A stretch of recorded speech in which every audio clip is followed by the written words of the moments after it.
Welcome to the Anti-Architect Podcast. I am your host, Christian Giordano. As president and owner of the design firm Mancini Duffy, I am driven by a quest for learning and radically changing the industry. With this podcast, I'm hoping to improve the industry that I'm so passionate about by taking a critical look at how architects work through a variety of voices and shared experiences.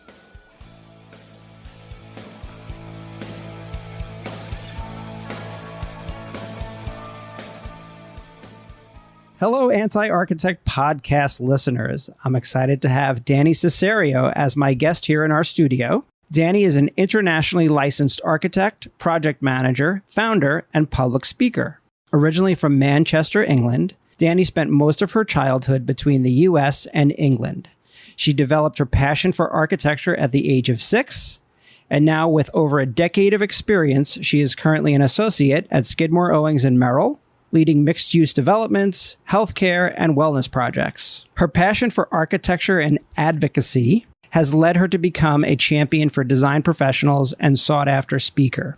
Her experience working in diverse global environments has yielded speaking engagements at numerous conferences and events, including the United Nations, South by Southwest, the Royal Institute of British Architects, the AIA National Conference, and the New York Building Congress. Danei served as the chair of AIA New York's Diversity and Inclusion Committee for over 5 years. She currently serves on the AIA New York State Board and as a contributor/ambassador to national and international organizations such as the United Nations, the Beverly Willis Foundation, and many more. Danei is dedicated to fostering mentorship, sponsorship, and leadership among the design community as they navigate their careers within architecture and beyond. She founded WALLEN and daub to expand on these principles. She is also the mom of 2 beautiful girls. I see them on Instagram all the time, which is most important.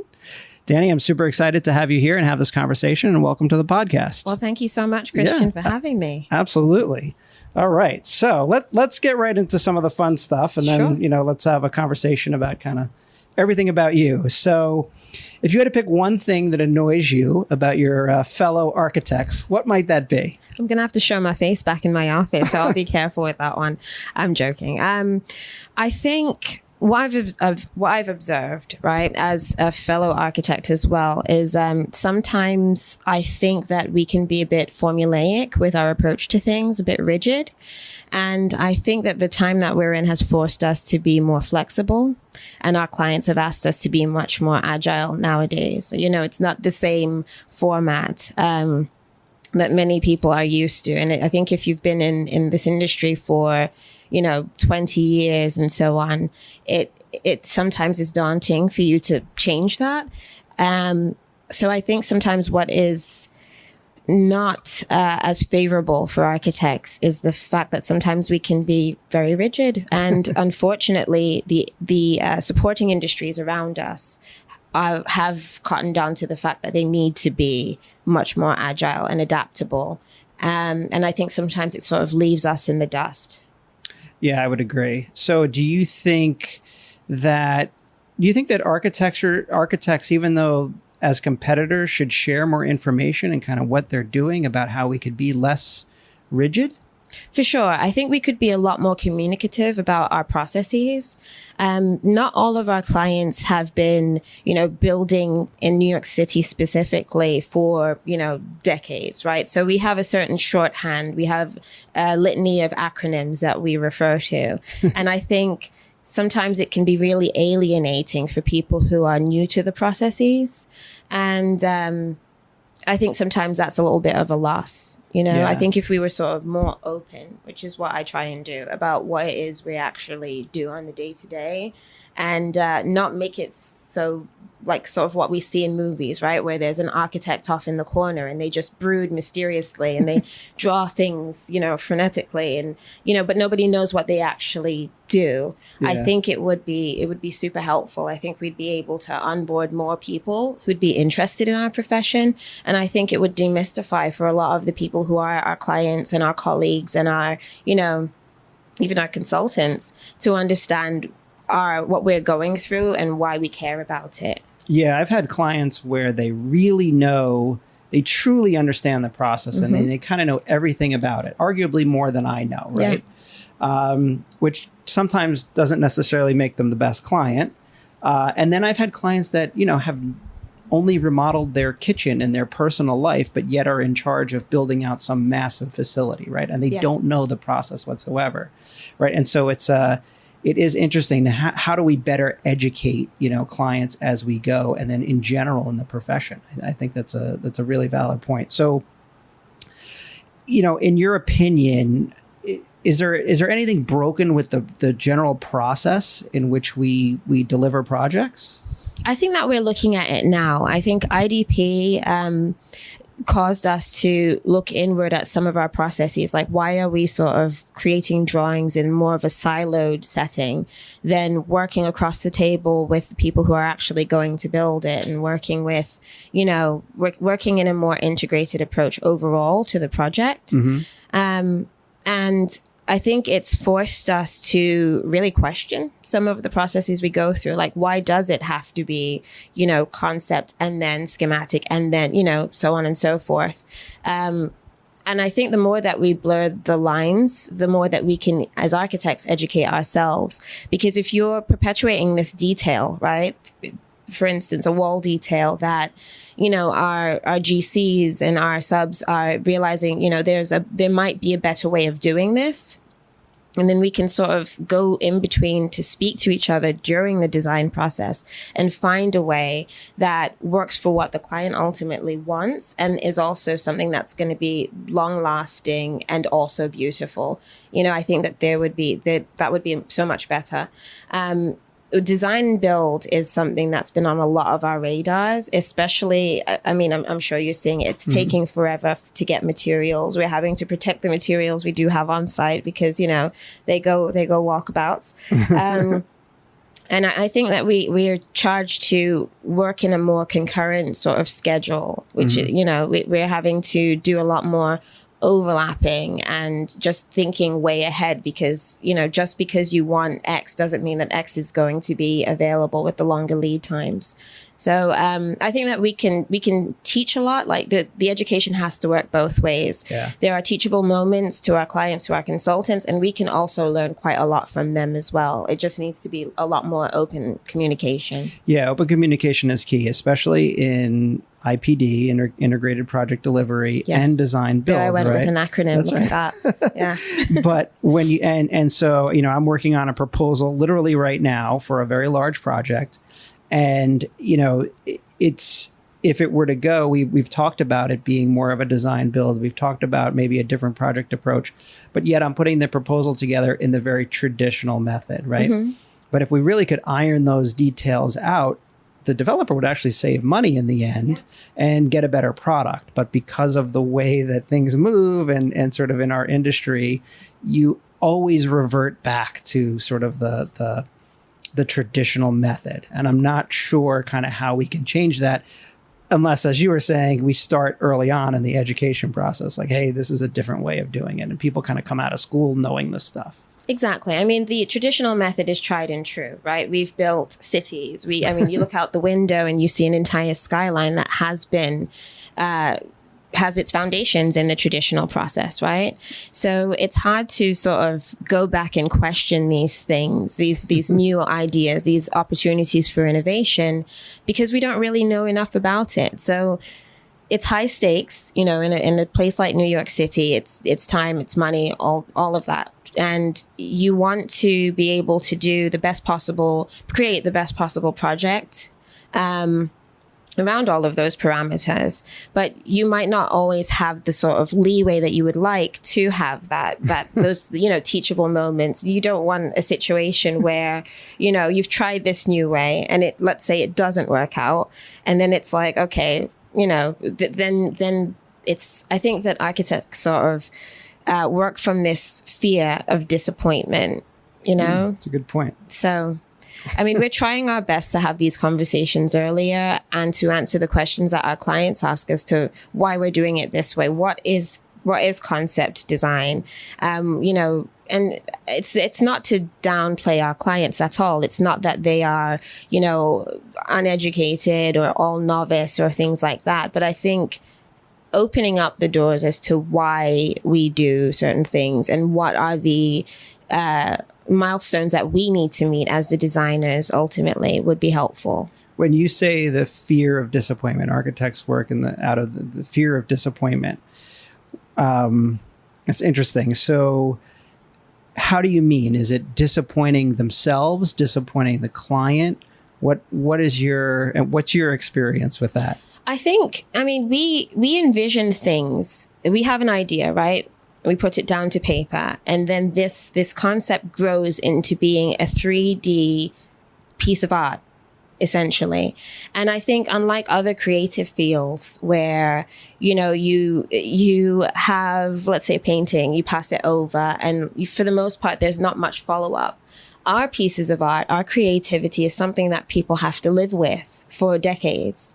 So, in the design process, when you get the job, let's say, and then you've gone through 2 years, let's say, of design, and then eventually it's built, you're actually dealing with something that you've thought about 5 years in advance. And then how does this idea age? Mm-hmm. Right? Yeah. So when I say that we work from a fear of disappointment, we are charged as architects to care about health, safety, and welfare. And we as a trade have to project way into the future. How are people going to experience these spaces that we've created? We're idealists. Yeah. We want everything to work out. We do. And to, we're also very vested in the finer details, like how a wall meets the ground, how a wall meets the floor to us is really, really important. We've got an entire series of drawings in our CD sets that are committed to these like finer details. But how do we also zoom out? And, when we see these details that we've spent hours working on, and it's not necessarily what we've envisioned, that's the sort of like, on a minute scale, the fear of disappointment that we experience. Like, is our client going to be happy? Are we going to be happy with what we ultimately produce? But we're so far away from where we start, like the inception of this idea to when we actually see it. Yeah, when you live it. Yeah. When you have to live through it. So that's what I mean by like we operate from the fear of disappointment in ourselves, in like what's ultimately going to happen down the road. Because as we all know very well now, you can plan and you can plan. And it can end up being something completely different from what you imagined. Yeah. And then how do we deal with that? Do we internalize the disappointment, or do we remain agile and then try and deal with what we've been given? Yeah, and I can say that over the span of my career, right, when I think about the disappointment in things, right, I would say that as the designer on the project, it was really more about disappointing myself, right? I always had these aspirations of doing these amazing things.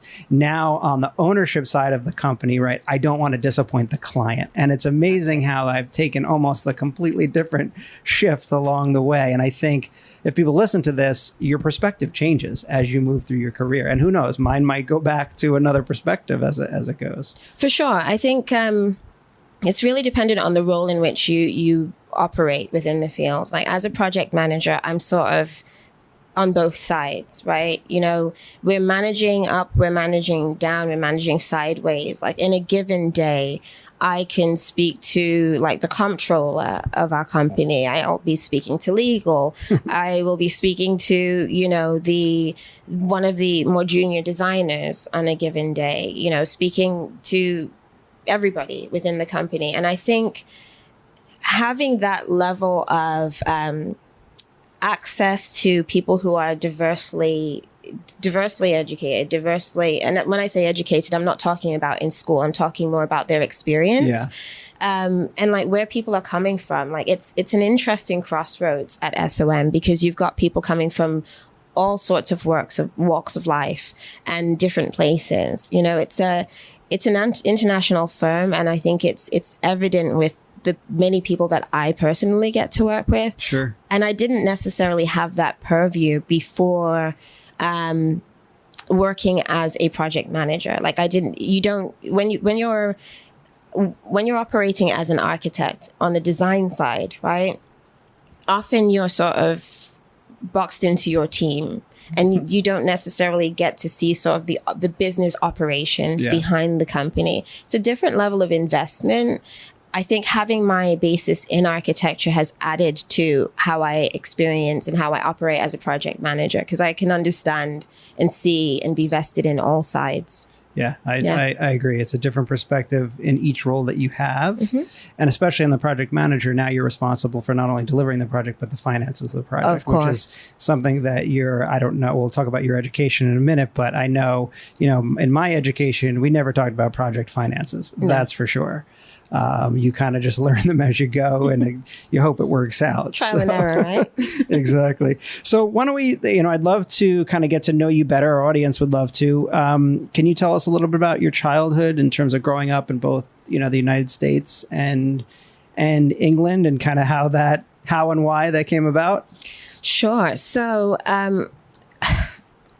my heritage is one of people sort of leaving one place and going to another and making it work and finding out new things and setting out roots and having roots sort of spread across oceans in a way. That was I'm not waxing poetic at all, but it's true though.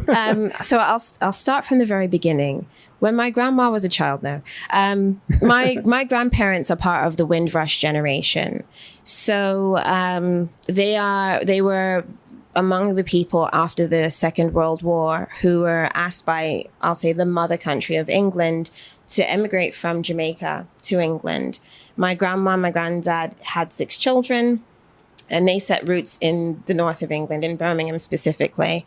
And eventually my parents came about, and how I came to be in America, I was born in Manchester, or raised in Manchester, born in Birmingham specifically, but most of my childhood, in my memory, was rooted in Manchester and other parts along the way. I'll get into that.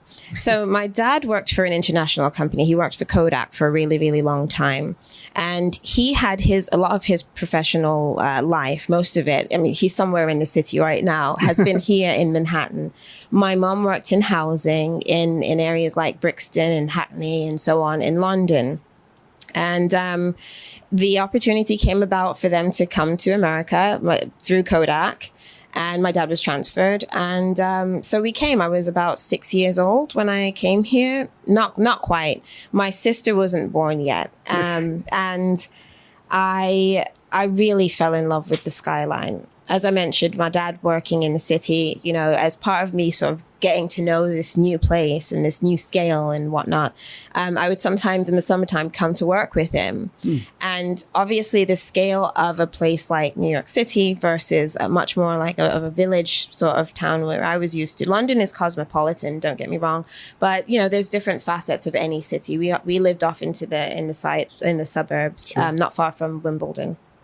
So coming to the city, I sort of fell in love with this idea of building spaces. And I think you've touched on it, and we can go further with it. Living in lots of different places made me realize that people interact with homes. Like what my memory of a specific house is going to be different from the people that lived there previously, Sure. So how we interact with space and what spaces mean to us became really important to me. When we moved to New York, the first place we lived in was South Ozone Park in Queens. Okay. And I went to PS 124Q, which was one of the schools I eventually worked on through the SCA. Cool. It was really interesting because at the time, Queens was like it was like the United Nations in many ways. There was a little bit of everybody from all walks of life. I feel like lots of folks kind of came in through JFK and said, this is the place.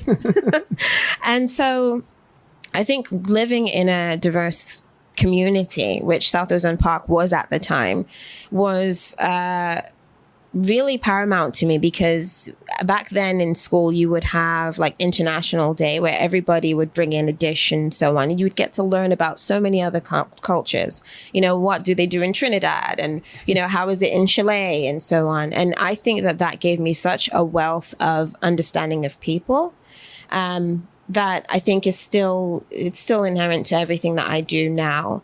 I didn't stop moving back and forth between England and America.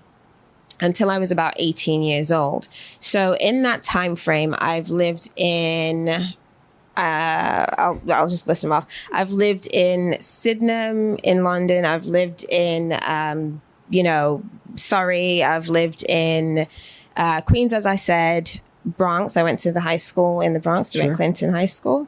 I also eventually went back to Manchester. So I was the new girl often all the time in school.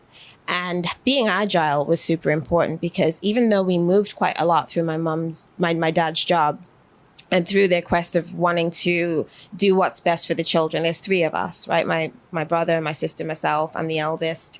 I think that it gave us a certain level of exposure to the different ways that you can live in different areas. And so it made me very adaptable. Like being the new person means that you can do one of 2 things. You can be sat in the corner and just not really invest in the experience that you're having because it's new, or you can sort of dive in with both feet and just make it a brand new experience for yourself that you're going to be able to reference later on.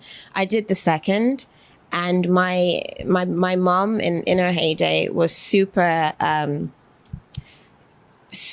vested in education. So even if we moved, my grades were not allowed to slip ever. So it meant that understanding both sides of education, like doing GCSEs, doing some A-levels, doing, citywide, statewide exams in the regents and all of that, it was more or less the same for me, because there was a certain level of infrastructure that was embedded in wherever we were. Sure. Right? So do you, how aware were you of that, like growing up, that, hey, I can have these 2 options. I'm going to be the one that's the outgoing one. I'm going to make the best of every single situation. Did you consciously think that, or did it just kind of occur? I don't think that as a 6-year-old, you're like a pioneer on how you should, like a life coach. No, not at all. I think it came a lot from my mom. Like she's one of those people that's like, okay, lemons, here are lemonade. But I mean, us moving was, I think to a lot of people, it would have been conceived as disruptive. And there were moments where it was disruptive, like moving in the middle of a school year is not necessarily the best thing. In my time in New York, I was part of Prep for Prep, which was a sort of a magnet school where they looked at the results of students who were performing well in public schools and then put them through like a preparatory program for private schools. Mm-hmm. And that was probably like one thing that because of the moving I did miss out on. But she was always sort of like, life is something to be experienced and something that you should very much be present for. Sure. And I think in having her presence throughout and my dad's presence of like that work ethic in any kind of situation really did lend itself to me not sort of shrinking off into the corner and not experiencing these new, even daunting, mm-hmm. situations.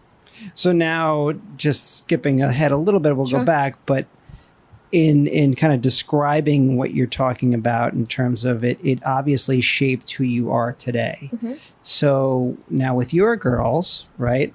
I assume you're not moving around as much. You're not going back and forth. No. What's your thought process behind that? I mean, because obviously it shaped who you are. Do you fear that maybe their growing up is going to be too just typical? You know what? No. I mean, the thing is, there are things that you can see, like that are very tangible, that are moving parts in anybody's life. And then there are things that are sort of an undercurrent, right? The pandemic for us has been a time of transition within my family. And I think obviously the girls have been a part of that.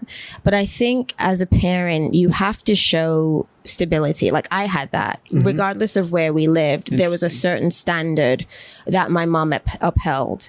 And it was our job to sort of live up to that standard, right? You know, it didn't matter where we were. It was always going to be well decorated. There was always going to be like the infrastructure. And I think that's probably where I get it from. Like, I'm very big on having a guidepost. And yes, you do have to be agile, but your children are looking to you to set the tone always, as you know, as a parent. Oh, yeah. And you create the standards for them so that they understand as they go out in the world, that, you know, to us, as parents, our children are like, they're our babies, they're so precious. But when they go out into the world, eventually, they are just one of billions of people, right? Yep. And they have to be able to operate out there. So you're giving them an infrastructure to work towards, in the understanding that wherever they are and wherever they go, there will be standards that they have to meet, whether it's a job, a place, whatever. And so I don't think that because we are, you know, quote unquote settled or rooted in, you know, where we've lived and all of that it creates too much of a typical or, you know, mundane lifestyle for them. I create the structure for them, but I also allow a lot of experiential time for them. Like, they're involved in ballet and football, soccer, whatever you want to call it. But then we also do like a lot of fun play. Like, during the pandemic, you may have seen this, we did these like trips because you couldn't actually go anywhere. So like one day we'd be in like China and I would use it as a history lesson for them, or we'd go to Paris. That was a big one. They still want to actually go to Paris, but you know, we'd learn about I would order food and, you know, like create an experience, and we'd learn like some words in that particular language of that place. So that's great. Just trying to make it as fun of an experience as it possibly can, but I think the difference between my childhood and theirs is more like there is the sort of physical stability, sure, right? Sure. But it's still the same sort of logic of experience as much as you can wherever you are. Yeah, I love that, and I love that your thought about infrastructure of growing up. It's it's a smart way of putting it. So fascinating. So, in listening to kind of a couple of your speeches and things that you've spoken about and written about, you know, you were sort of hell bent on being on your own at a very early age. Yes. So, and I heard you speak about one where, you know, you had a bunch of odd jobs to kind of make ends meet to, you know, kind of live on your own. Tell us a little bit about that, because it's pretty inspirational. So I come from a long line of grafters. My grandparents, who I'd mentioned before, my grandma was a nurse and a hairdresser, and my granddad was a bus driver in Birmingham, as well as a mason. So lots of, like, in my culture, in what my did you call them? Grafters? Grafters, like not in a dodgy way at all, but people who you don't sit about on your hands and hope for things to happen for you.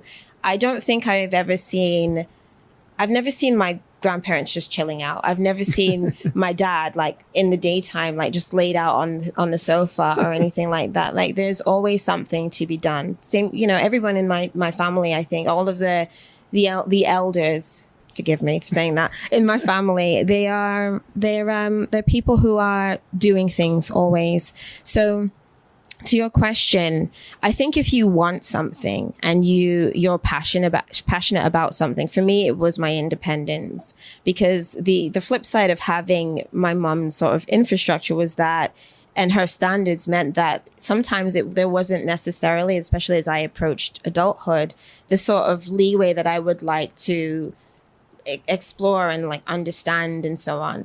And I think for the preservation sometimes of your relationship with your parents, and I'm sure I'm going to experience this in like 10, 15 years. It's important for you to go and find your own wings and figure out who you are. I think it is so important for people to figure out who they are. And the thing is, it doesn't just happen when you're 18. It's a continuum. You're constantly finding out these interesting things about yourself. But I think that you have to have the space to be able to do so. So my multiple jobs and my sort of like leaving one shift to go to another was because in my mind, I've always wanted to live in Manhattan. And at the time it was sort of like, okay, my parents have two other children. They've got their own lives. And I felt like it was sort of up to me, if I wanted it, to go after it. And I strongly believe still to this day that if there's something that you're after, if there's something that you're super passionate about, if you show that you're willing to do the work, help will come, the support will come, the things will come, but you have to get up and be actionable about it. So for me, that sort of started back then. And I worked one summer when I was in school. I'd moved from my parents' house out to Convent Avenue, which is across the street from my alma mater, because I realized I was being inefficient with how much time I spent traveling back and forth each day to New Jersey. So I figured I'd have more time in studio to work on my projects and more time to be able to really invest in the education that I was going through, the vigorous 5-year program that so many of your other guests have spoken about in getting a Bachelor's of Architecture. So in moving, I realized that I needed to create a way for me to be able to focus in during the semester on the 18 to whatever 21 credits I would be taking each semester because I wanted to graduate on time. It was really important to me. So it was, in the summer times was my time to sort of plant those seeds, right? So I remember the summer I moved into New York, I worked at Blockbuster, which the children probably won't remember, but this is before Netflix took over. You would go and rent videos. I worked at Blockbuster. I worked also as a office manager in a expediting company. Okay. I also worked for Cutco, which we sell knives. I think if you live in the suburbs, everybody's got a Cutco block. I may have sold it to you. And I also did like side CAD work. Nice. And so I think working in lots of different, it's not that dissimilar now from me and my involvement in lots of different organizations and pulling from all of those different experiences to understand things and my profession and people ultimately better. Yeah, it all goes into that pool of experiences that make you better at kind of anything and everything you do. So that's the hope, Christian. All right, so switching gears a bit, I had Samantha Medina on this podcast from Studio 397. I don't know if you guys know each other, but yes. Okay, so you were both featured on Madam Architect and both very impressive in terms of your accomplishments early on in your career. So Samantha is the 397th Black female architect in history. You are the 333rd, so you got her beat. If I was good at math, I don't know. I'd figure that out. It's only because of the chronology. I'm significantly older than dear Sam. So, I guess my question here is that there's very few. It's only 2% of our profession is African American licensed architects. So very, very few. What does it mean to you to be a woman of color in the industry? And then I guess more importantly, how does it empower you? Because you and Samantha both, and kind of everyone I've spoken to about this, see it as an empowering thing and an advantage. So talk a little bit about that and your thoughts. It goes back to what you were saying before about like, you can either take the mantle of this is awful, so I'm just going to moan about it, right? Or you can actually do something about it. And I think the charge of being one of a few, when you look at the percentages and so on, is what are you actually doing with your position, right? I'm not fond of tokenism. That is a real thing. Like, I have seen examples of, okay, well, you are the one anomaly. So there are cases where some firms might take the position of trotting out the one anomaly and saying, hey, look, we're diverse.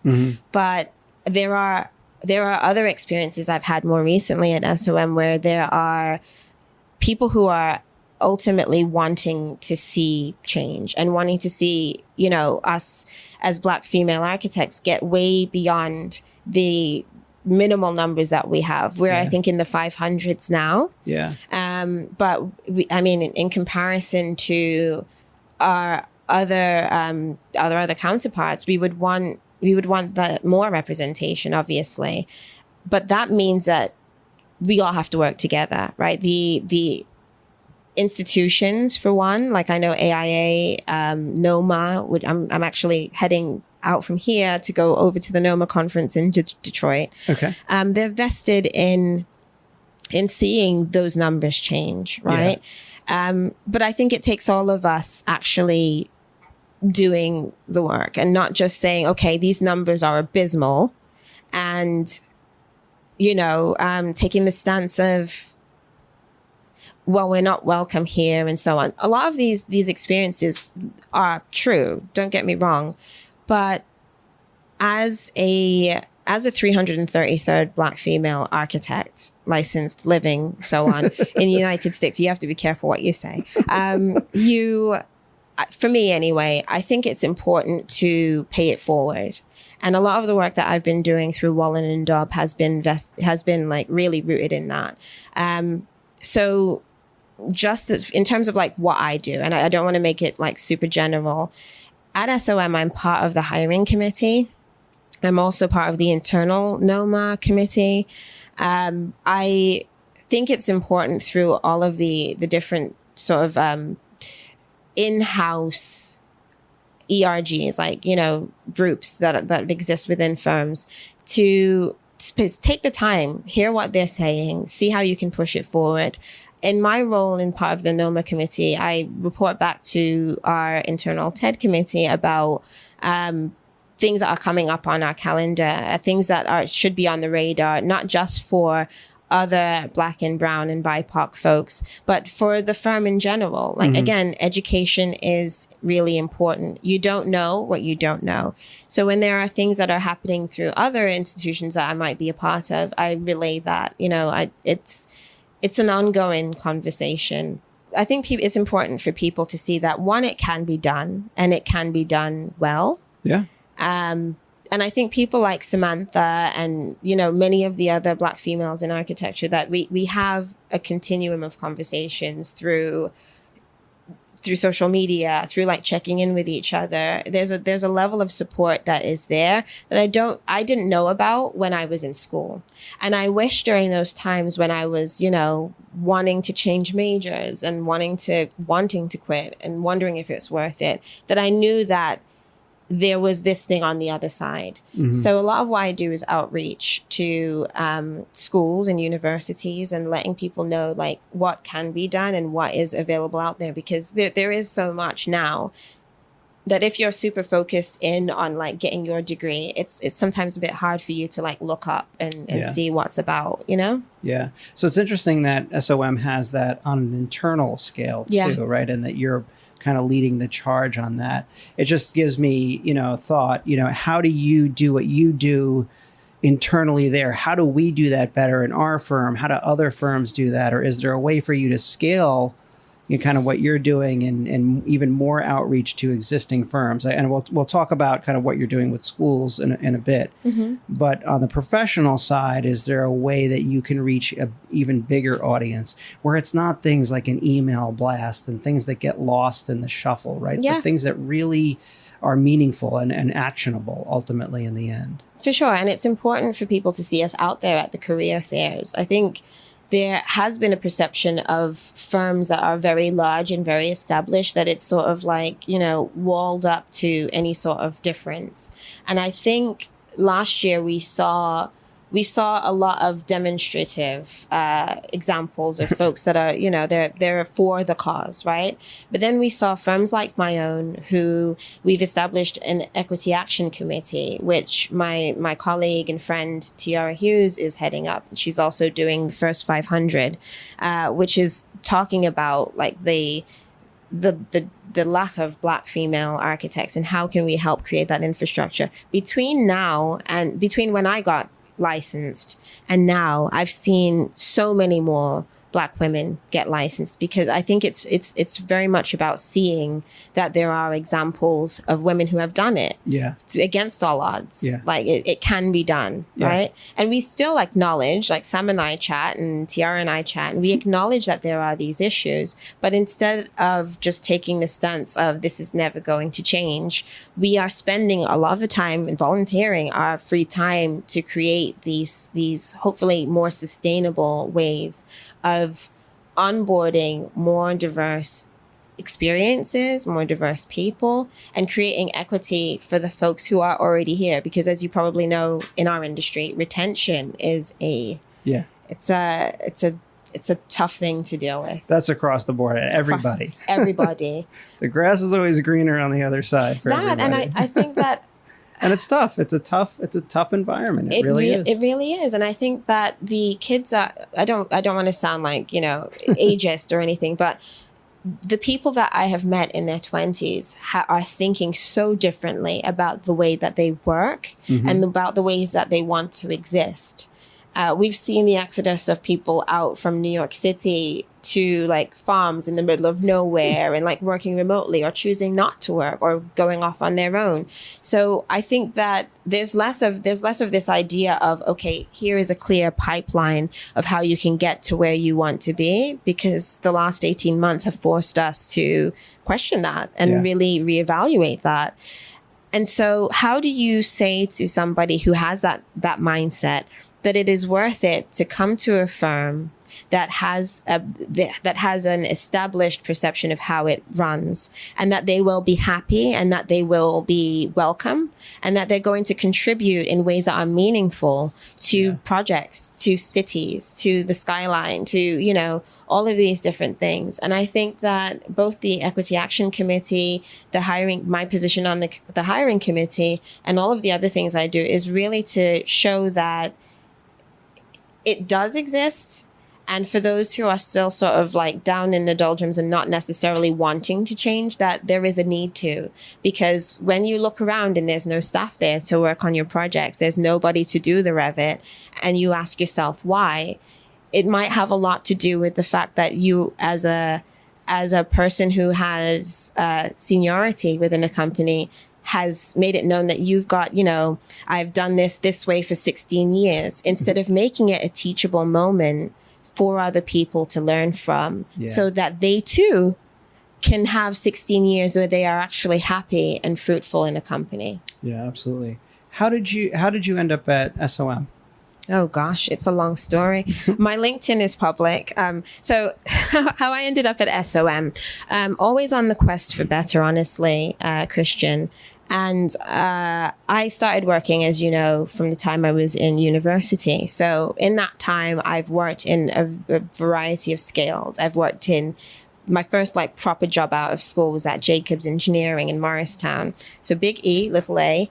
And I've worked in firms that were sort of mom and pop and a very posh cat situation, which I realized a super small firm that's vested in residential is probably not for me. Right. And it's trial and error a lot of times. Yep. I think that I was always on the quest to find where I felt comfortable and I felt like I was growing. And before SOM, I spent about 5 years working on healthcare, specifically specialized firms. The last one I was at, Array Architects, was I've never liked my coworkers so much. We're still in contact. We're at weddings with each other and so on.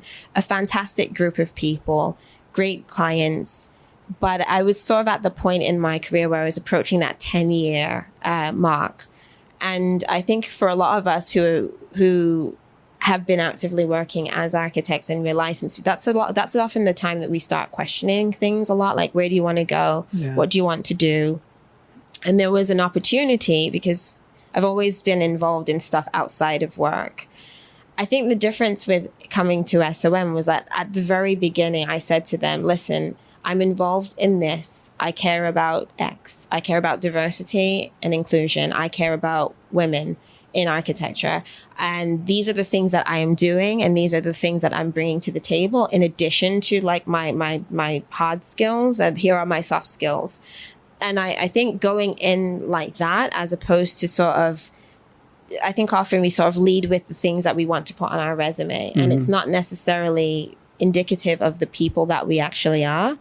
I think that was helpful. My now like boss and supervisor who I work quite often with, I'd met her through the Beverly Willis Foundation as one of their emerging leaders. I was in the inaugural cohort of that.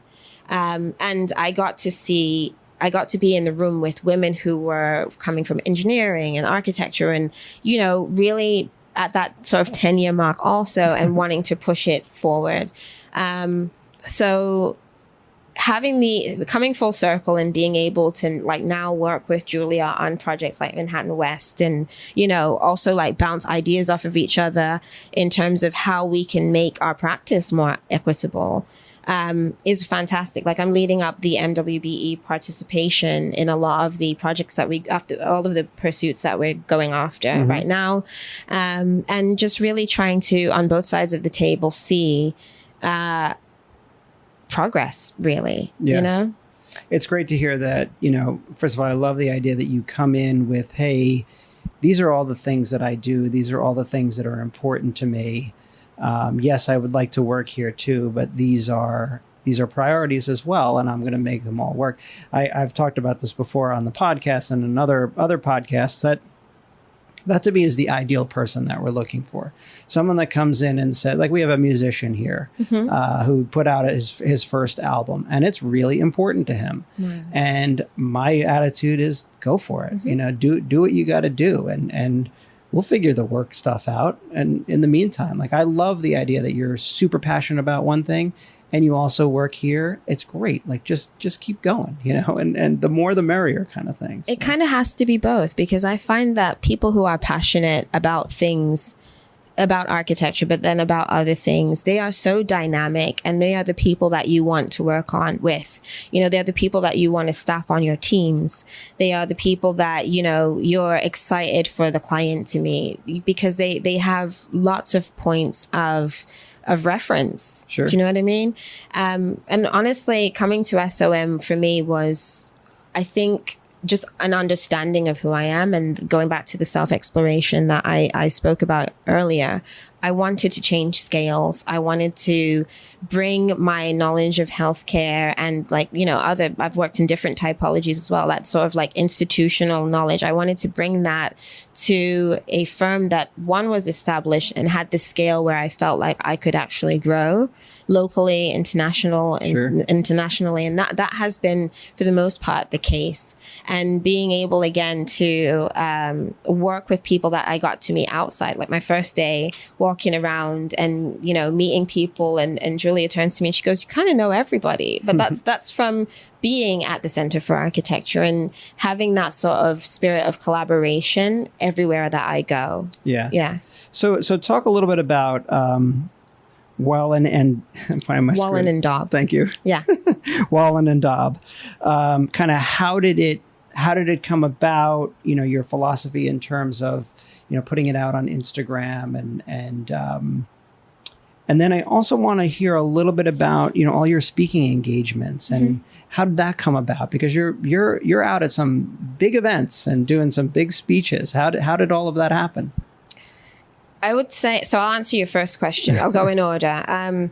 So WALLEN and daub, I realize it's like probably a funny name, but those of us who have been educated in architecture probably remember that day in architectural history where they talked about wattle and daub, which is a method of construction that is sometimes thought of as rudimentary, but as we go towards more sustainable and using local materials, we realize that the process of wattle and daub construction is actually one of the first sustainable building practices. So wattle and daub, for those who are not familiar with it, it's like an interwoven building system where you use sticks and or you can use stones, and then there's somewhat of a adhesive that sort of binds all of that together. So just in the building materials that I just mentioned, there is this level of like cohesion and collaboration and so on. My maiden name was Wallen Robinson. So it's kind of if you follow me on Instagram, you'll realize that I have a thing with linguistics, and I like a play on words. So Wallen from my maiden name, and this idea of collaborative, building collaboratively. That's how Wallen and daub came to be. And I think there were so many things that I was involved with outside of like architecture proper that were supportive to architecture and supportive to the field. And I wanted a way to sort of create a level of cohesion around them. So I created WALLEN and daub, which is really a vehicle to work with other people in a meaningful way that hopefully will tie itself back to the industry. And create a vehicle for like education and experiences, and really looking to empower people. Like we talk often about the education, empowerment, and all of like basically elevating folks as well. Sure. So that's one thing. And I think we're in the middle of a transition right now with like what that is and how it's going to be useful to people. We created 9 nodes, which is basically a short form method of sharing information, because I realized that being very close to New York City and working here, there are a number of events that happen that I can attend. But let's say you are like the one of the few architects that's in the middle of the Midwest. I'm horrible at geography somewhere. but if you're in the middle of the country and there may not be a super strong AIA presence or a NOMA presence, that my hope was that WALLEN and daub could be a vehicle to share the information that's out there so that people are approaching architecture with knowledge and hopefully creating their own experiences as well. The speaking engagement sort of happened organically. As a project manager, I tend to, I'm very fond of a good calendar and planning ahead. And a lot of what I did in my capacity as co-chair of diversity and inclusion was the programming. And I realized that often that when I looked around the room at some of the proper architecture events, there were a lot of people that were not diverse from a number of demographics, right? Not just from color, race, creed, whatever, but more so from the ages of the people attending. Some of the programming was not always compelling to a person who is, let's say, 0 to 10 years out or in school, right? In university or, in middle school or what have you. And I realized that for myself, that period of time, 7th grade and onwards, was a specific period of time where exposure was really important, being able to see what's out there, because when you're that age, you're afforded a certain amount of time that is usually lost forever when you get to my age. So creating programs that were compelling and that were going to resonate with that particular group of young adults and people who are just starting their profession was super important to me. So I spent a lot of time making sure that we would hear new voices. And it's not just the star architect that you're hearing from that, when you're in school, that seems so far away from where you are. Yeah. And reaching out to the fellow emerging professionals and working across other, committees to co-create programming was what I did. And in so doing, I think it created an opportunity for exposure for me where after, I guess people who were not sick of my voice would reach out to me and say, I want to hear your thoughts on this and I want to hear your thoughts on that. And my approach is a lot more organic overall. I like to speak with people. Mm-hmm. I like to hear from people. And it's much more it's less of this sort of I'm going to stand and deliver and you're going to listen to me sort of thing. During my time on the committee, we tried to make sure that there were many more panels. So you would hear a range of voices and experiences than somebody just giving a keynote all the time. Yeah. And that's still what I'm doing now. I sort of co-create programming with CSU, which is a consortium for sustainable urbanization, which I'm a board member of. And that has opened doors for me at working with the UN. I just moderated a discussion on sustainability and resiliency last week. So I try not to always be the person who is speaking, because part of what I'm passionate about is opening up the doorways for other voices. I don't think it's not as important for me to be the only voice as much as it is important for me to bring other people and other voices to the table to participate. That's where you get your education from, the range. Yeah, absolutely. What does, you mentioned resiliency, and I'm fascinated by the word and sort of everybody's interpretation of it, because it comes up a lot. It's come up in my children's education a lot. And I think because of COVID, it's taken on all sorts of different meanings and definitions. So how do you define resiliency?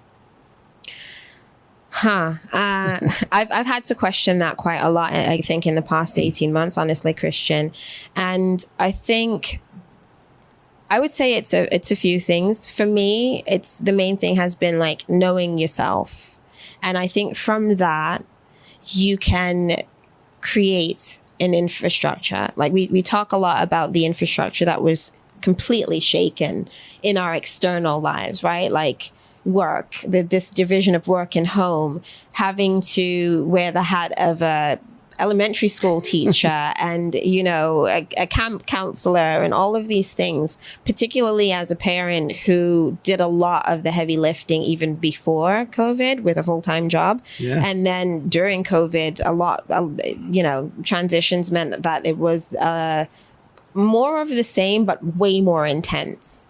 I'll tell a story. I remember being on an interview for a project interview. And, as a project manager, you're sort of trying to create an opportunity for everybody on your team to know what they need to do, understand the scope of what the client is asking. So it's a lot of sort of behind the scenes, making sure that everyone has what they need so that ultimately your client will have what they need.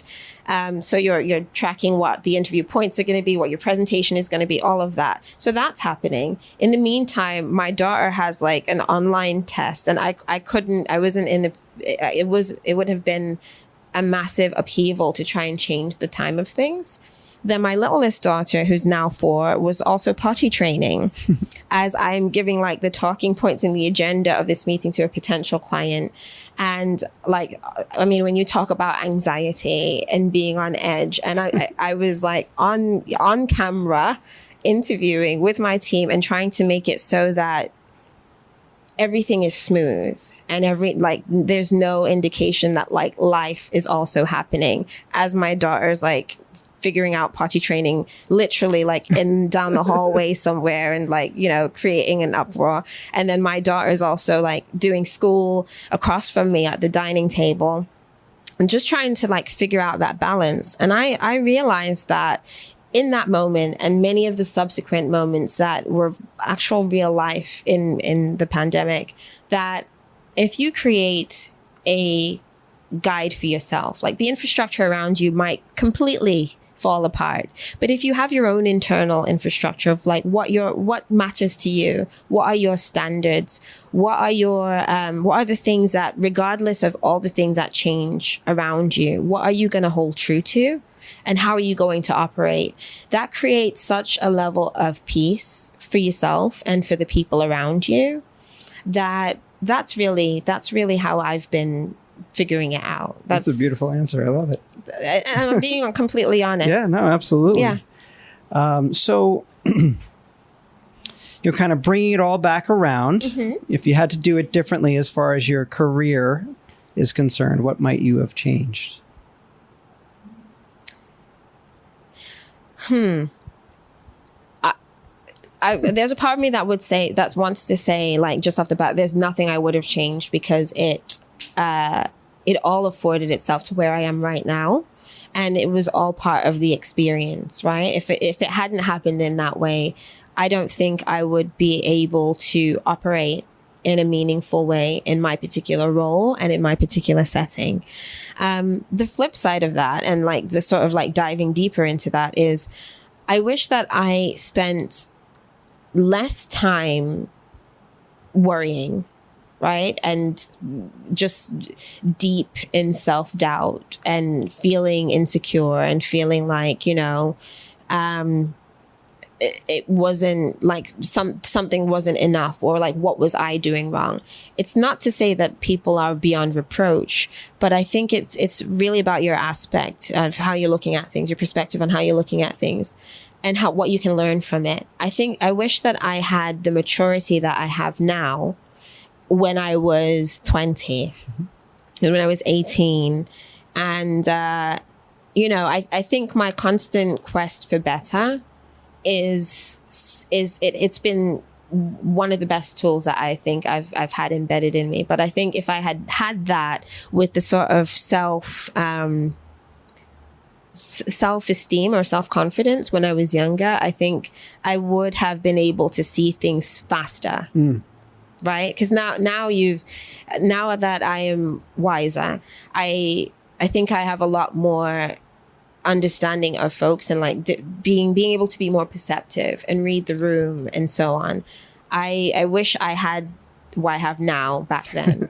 Got it. I do, and I'm still working on it. And it's gonna, again, it'll continue to evolve. Yeah. It'll change. In the next 10 years and the 10 years after that, and so on. Exactly. Yeah, absolutely. Well, listen, thank you so much for being my guest here on the Anti-Architect podcast and for being an important voice in our profession. It really needs it, and you're the perfect person to share that message and carry it through.